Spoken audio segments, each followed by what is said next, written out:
২০২৬ সালের জাতীয় নির্বাচন বাংলাদেশের গণতান্ত্রিক ব্যবস্থার জন্য অত্যন্ত গুরুত্বপূর্ণ। এটি জনগণের ভোটাধিকার প্রয়োগ, সাংবিধানিক ধারাবাহিকতা রক্ষা এবং রাষ্ট্র পরিচালনায় জনগণের অংশগ্রহণ নিশ্চিত করার একটি প্রধান মাধ্যম। একটি অবাধ, সুষ্ঠু ও গ্রহণযোগ্য নির্বাচন রাজনৈতিক স্থিতিশীলতা জোরদার করে এবং জনগণের আস্থা বৃদ্ধি করে।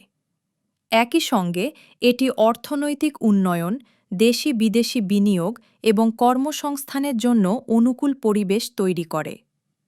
এই নির্বাচন সুশাসন, জবাবদিহিতা ও আইনের শাসন প্রতিষ্ঠার ক্ষেত্রে জনগণের প্রত্যাশা প্রতিফলনের সুযোগ এনে দেবে। পাশাপাশি তরুণ সমাজের অংশগ্রহণ ভবিষ্যৎ নেতৃত্ব ও নীতি নির্ধারণে গুরুত্বপূর্ণ ভূমিকা রাখবে। সার্বিকভাবে ২০২৬ সালের নির্বাচন শুধু একটি রাজনৈতিক ঘটনা নয়, বরং এটি বাংলাদেশের ভবিষ্যৎ গণতন্ত্র, উন্নয়ন ও আন্তর্জাতিক ভাবমূর্তি নির্ধারণের একটি গুরুত্বপূর্ণ মাইলফলক।